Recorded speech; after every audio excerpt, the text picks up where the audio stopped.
Здравейте и добре дошли в моето импровизирано празнично кътче, от което ще ви покажа някои коледни неща, които подготвих тази година. Част от артикулите вече намериха своите притежатели, а други все още очакват такива. Така че, ако все още не сте избрали своите коледни подаръци, аз съм на линия поне още седмица време, а до Коледа остават около 10 на дни. Така че сега няма да губя време в приказки, а започвам да ви показвам всичко това, което съм приготвила аз. Първо започвам с моите любими артикули по Коледа, а именно тези два подаръчни комплекта, подходящи за всяка една дама или малка госпожица, тъй като продуктите вътре са домашно приготвени и изцяло натурални, а сега ще ви ги представя и извън кутийките. Първо,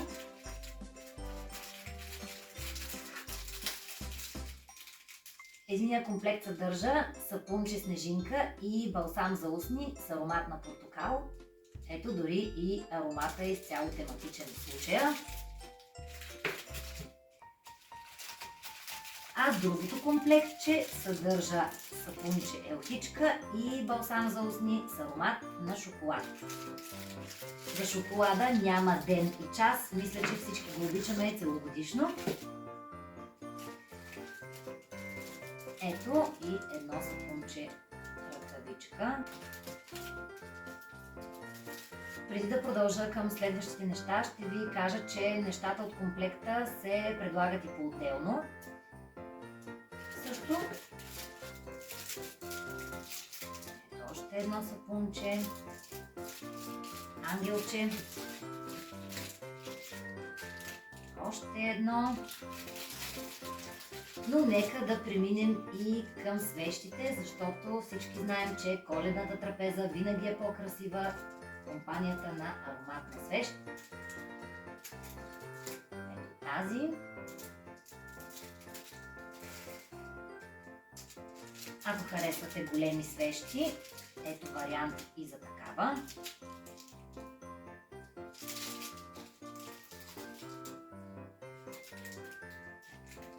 И ако харесвате аромата на печена тиква, ето и една малка свещичка с аромат на печена тиква и форма на тиква също. По-скоро на малка тиквичка.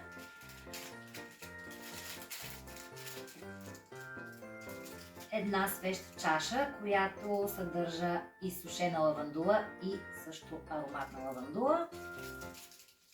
Аромата не е коледен, но това няма значение. Свещ елха.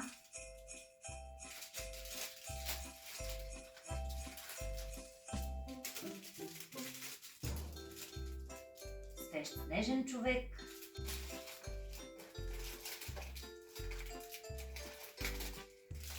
Приготвила съм и малки свещички в цветни чашки, като на самата чашка съм поставила фигурка, за да бъде малко по-празнично декорирана.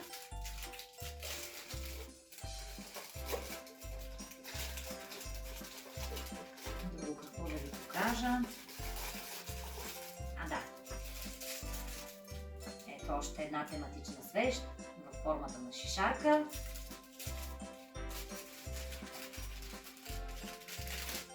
И нещо, което можем да си закачим за украса, именно тази празнична метличка, която съдържа резенче и сушен портокал и канелена пръчица, която може да поднесем с пожелание да измете всичко негативно от минаващата година. Дано негативните неща са били по-малко, а положителните да са били в изобилие.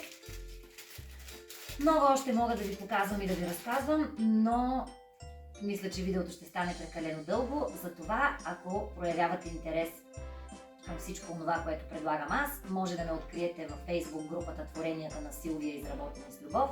Там публикувам абсолютно всичко, което предлагам през цялата година. Снимки, цени и артикули. Оттам може да ми пишете и на лично съобщение, а аз ще ви очаквам с нетърпение, когато и както мога да ви бъда полезна. А сега ви пожелавам светли, уютни, топли и споделени празници!